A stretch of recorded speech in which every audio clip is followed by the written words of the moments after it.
ఈ మలేరియాకి సంబంధించినటువంటి దశలు మనకి ఇందాక మనం ఎక్కడ చూసాం ఇది స్పోరోజాయిడ్స్ ఫస్ట్ ఎంటర్ అవడమే మన బాడీలోకి ఎలా ఎంటర్ అవుతాయి అది స్పోరోజాయిడ్స్ ఫార్మాట్లో కదా మస్కిటో నుంచి మన శరీరంలోకి ఎంటర్ అయ్యేటప్పుడు అవి ఎలా కనిపిస్తాయంటే స్పోరోజాయిడ్స్ ఏవి ఎఫెక్ట్ చేస్తాయి అవి లివర్ సెల్స్ క్లియర్లీ ఓకే ఇది ఇక్కడ చూడండి క్లియర్గా లివర్ సెల్స్ని ఎఫెక్ట్ చేస్తాయి దాని నుంచి ఏ విధంగా కన్వర్ట్ అవుతుంది అది స్పోరోజాయిడ్స్ అనేది రిలీజ్ ఫ్రమ్ ఎక్కడి నుంచి రిలీజ్ అవుతుంది అది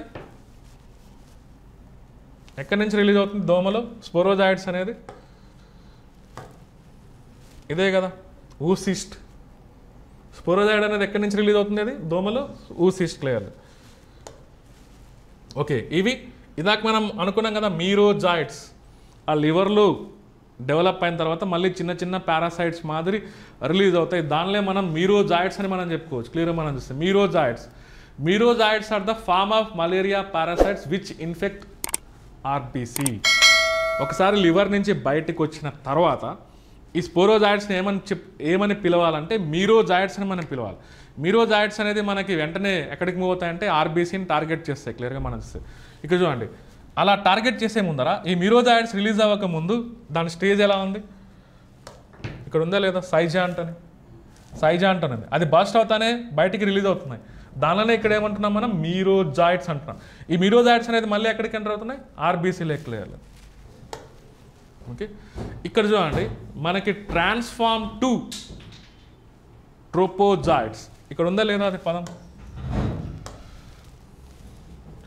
ఇక్కడ ఇమ్మెచ్యూర్ ట్రోపోజాయిడ్ అనేది ఇలా రింగ్ షేప్లో మనం చూస్తున్నాం ఇంకా అది కంప్లీట్గా పరిపక్వత అవ్వలేదు అది కొంత మెచ్యూర్ ట్రోపోజాయిడ్స్ కిందికి కన్వర్ట్ అవుతాయి ఇలా ఒక్కొక్కసారి ఇలా గ్యామిటోసైడ్స్ కిందికి కన్వర్ట్ అవుతుంది ఒక్కొక్కసారి మళ్ళీ అది సైజాంట్ అంటే ఏం లేదు సైజాంట్ అంటే మీనింగ్ ఉబ్బి ఓకే ఆ సెల్ అనేది బాస్ట్ అయ్యే ముందర ఉన్నటువంటి దశనే మనం ఏమనొచ్చు సైజాంట్ అంటున్నాం క్లియర్గా సో మళ్ళీ ఇక్కడ ఇమ్మెచ్యూర్ ట్రోపోజాయిడ్స్ అనేది మెచ్యూర్ ట్రోపోజాయిడ్ కిందికి కన్వర్ట్ అయిపోయి ఇలా ఈ విధంగా కన్వర్ట్ అవ్వచ్చు ఓకే లేదా ఇవే ఇలా గ్యామిటోసైడ్స్ కిందకి కన్వర్ట్ అవ్వచ్చు ఇలా బస్ట్ అయ్యే ముందర సైజాంట్ అనే దశ కనిపిస్తుంది మళ్ళీ ఇది రప్చర్ అయిపోయి మళ్ళీ దాని నుంచి నెక్స్ట్ స్టేజెస్ అనేది రిలీజ్ అవుతుంటాయి క్లియర్గా మనకు చూస్తే ఓకే ఇక్కడ చూడండి ఓకే ట్రాన్స్ఫార్మ్ టు మీరోజాయిడ్స్ అనేది ట్రోపోజాయిడ్స్ ఇదేమో స్పోరోజాయిడ్స్ అనేది సైజాంట్స్ కిందకి ట్రాన్స్ఫార్మ్ అవుతాయి అంటున్నాం clearly onset of clinical malaria అంటున్నాం ఓకే అంటే ఏంటి మీనింగ్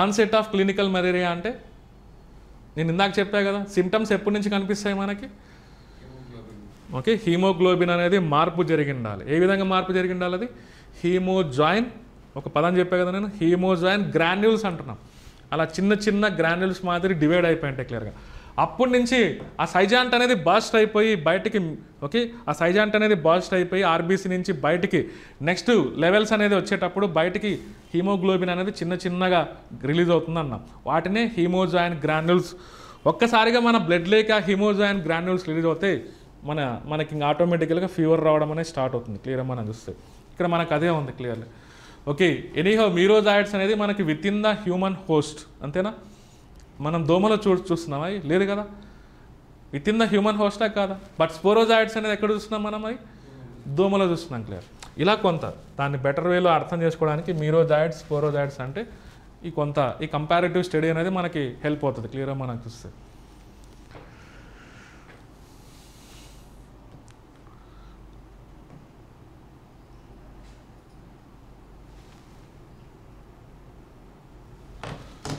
ఓకే అర్థమైందా దీని గురించి క్లియర్లీ ఓకే ఇది వస్తే మాత్రం వదిలేయద్దు క్వశ్చన్ రాసేదానికి ట్రై చేయండి ఎందుకంటే పర్ఫెక్ట్గా అన్నీ ఏ తప్పు లేకుండా రాసామనుకోండి మ్యాక్సిమం మార్కులు వేస్తారు క్లియర్లీ ఇంట్రడక్షన్ అంటే మలేరియా గురించి రాయండి ఫస్ట్ ఇంట్రడక్షన్ అంటే అసలు మలేరియా అంటే ఏంటి ఎందుకు వస్తుంది మలేరియాలో ఓకే ఏమేమి పారాసైట్స్ ఉన్నాయి అదంతా ఇంట్రడక్షన్లో మెన్షన్ చేయండి నేను చెప్పినట్టు కూడా రాయండి మలేరియాలో 2 రకాల దశలు లైఫ్ సైకిల్ని మనం రెండు జీవుల్లో మనం చూడవచ్చు ఒకటేమో దోమలో చూస్తున్నాం ఇంకొకటేమో మనిషిలో చూస్తున్నాం దోమలో చూసేటువంటి లైఫ్ సైకిల్ని సెక్సువల్ లైఫ్ సైకిల్ అనొచ్చు లైంగిక చక్రం అనొచ్చు మనుషుల్లో చూసేటువంటి చక్రాన్ని మనం అలైంగిక చక్రం అని మనం పిలవచ్చు ఓకే ఎనీహో మలేరియాను మొట్టమొదటిగా చరిత్రను మనం అబ్జర్వ్ చేస్తే ఈ మలేరియాకి సంబంధించినటువంటి పారాసైట్స్ని ఈ కాజేటివ్ ఏజెంట్ మోడ్ ఆఫ్ ట్రాన్స్మిషన్ని కనిపెట్టినటువంటి సైంటిస్టులు ఎవరెవరు నేను చెప్పా కదా ఇందాక రోనాల్డ్ రాస్ ఇది దోమ కాటు ద్వారా వస్తుందని ఐడెంటిఫై చేశాడు చార్లెస్ లావరిన్ దీనికి కారణమైనటువంటి పారాసైట్ ప్లాస్మోడియం అని ఐడెంటిఫై చేస్తాడు. మస్కిటోకి ఇంటెస్టైన్లో దాన్ని ఐడెంటిఫై చేస్తాడు. క్లియర్గా మనం చూస్తే అది ఇంట్రడక్షన్లో రాయండి. క్లియర్గా మనం చూస్తే ఓకే ఇప్పుడు వరకు మనం చూసింది ఇది అంతే ఏమనొచ్చు, ప్యాథోజెనసిస్. ప్యాథోజెనసిస్ అంటే మన శరీరంలోకి ఎంటర్ అయిన తర్వాత మన శరీరం అనేది ఏ విధంగా డ్యామేజ్ అవుతుంది, మన శరీరంలో ఉన్నటువంటి భాగాలు కావచ్చు, కణాలు కావచ్చు, ఏ విధంగా అవి డ్యామేజ్ అవుతుంది అనే ప్రాసెస్ని మనం ప్యాథోజెనసిస్ అనొచ్చు. ప్యాథోజెనసిస్ ఆఫ్ మలేరియా అంటే మీరు ఇది రాయాల్సిన అవసరం లేదు.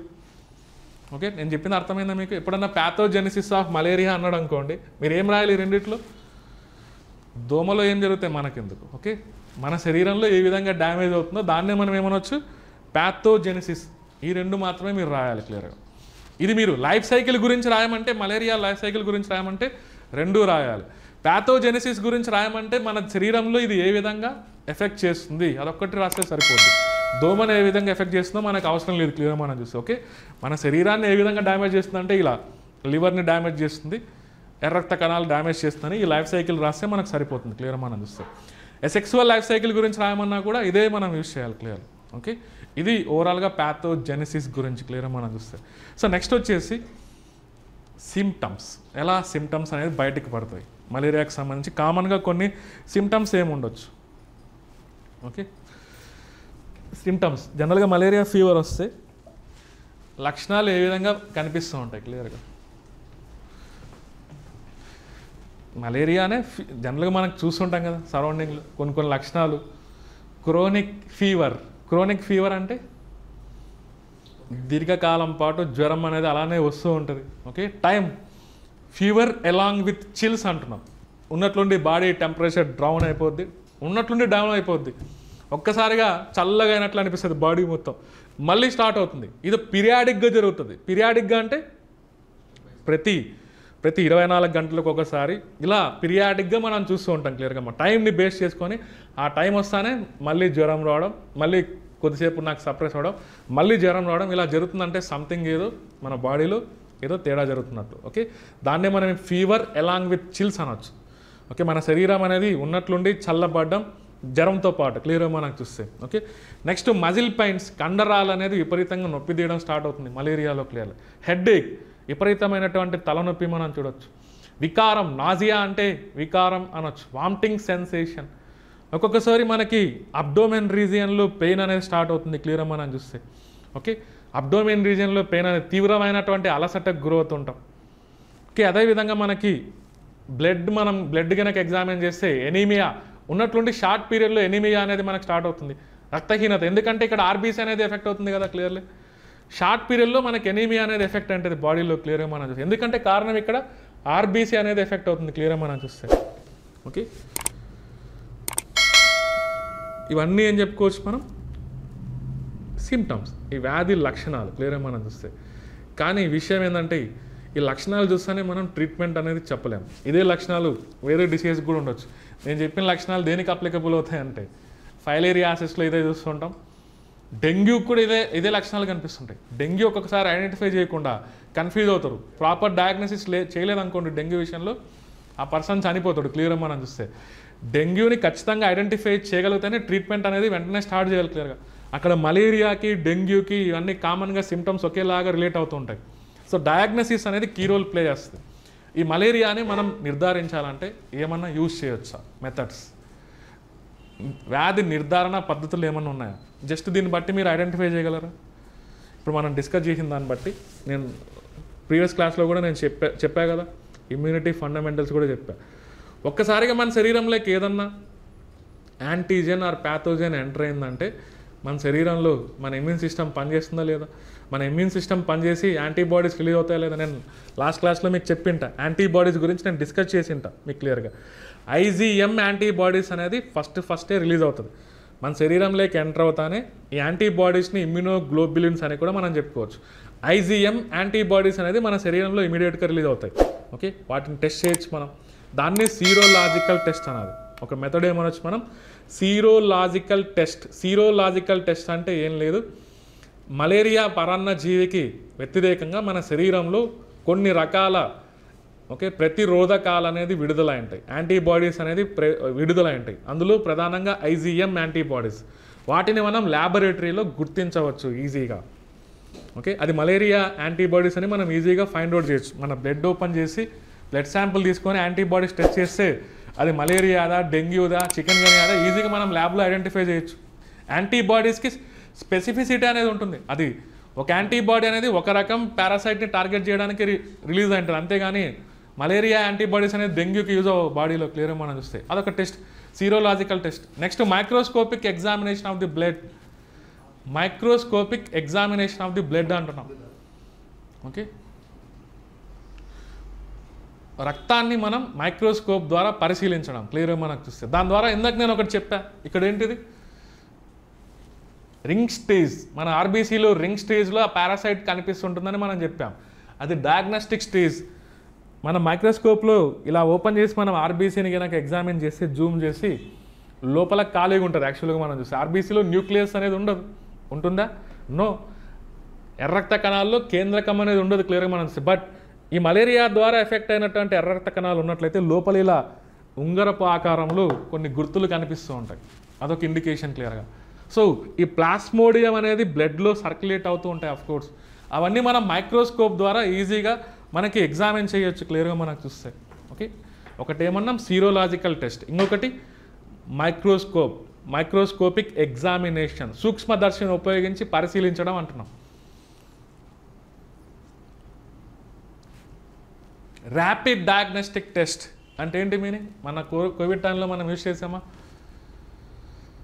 ర్యాపిడ్ యాంటీజెన్ టెస్ట్ అంటున్నాం. ఓకే, ర్యాపిడ్ డయాగ్నోస్టిక్ టెస్ట్ అంటే కోవిడ్ టైంలో మనం యూజ్ చేసామా?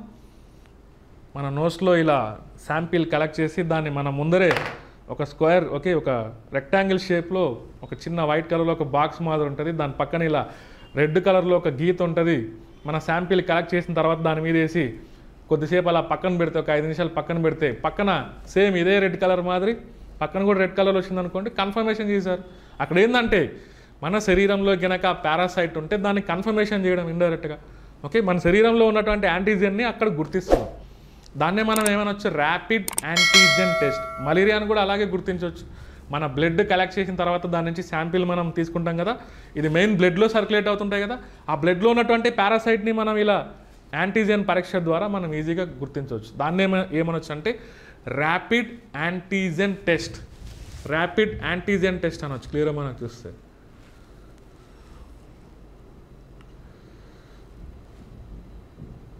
Next polymerise chain reactions, PCR. మన ఎప్పుడన్నా విన్నారా కోవిడ్ టైంలో?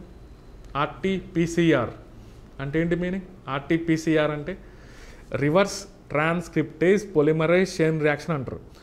జనరల్గా ఇక్కడ PCR పద్ధతిని మనం ఉపయోగిస్తాం. PCR అనేది ఈ మలేరియా పారాసైట్ యొక్క DNA ఏదైతే ఉందో దాని లోపల ఉన్నటువంటి జెనెటిక్ మెటీరియల్ని మల్టిప్లై చేయడానికి PCR అనేది యూస్ చేస్తారు. ఎగ్జాక్ట్గా అది మలేరియాకి సంబంధించింది, ఏ జాతికి సంబంధించింది.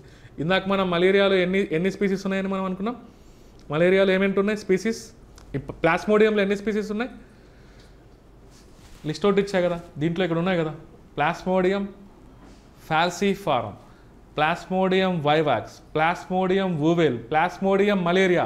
అది ఏ రకానికి చెందిందని మనం ఐడెంటిఫై చేయడానికి ఈ PCR టెస్ట్ అనేది మనకి హెల్ప్ అవుతుంది.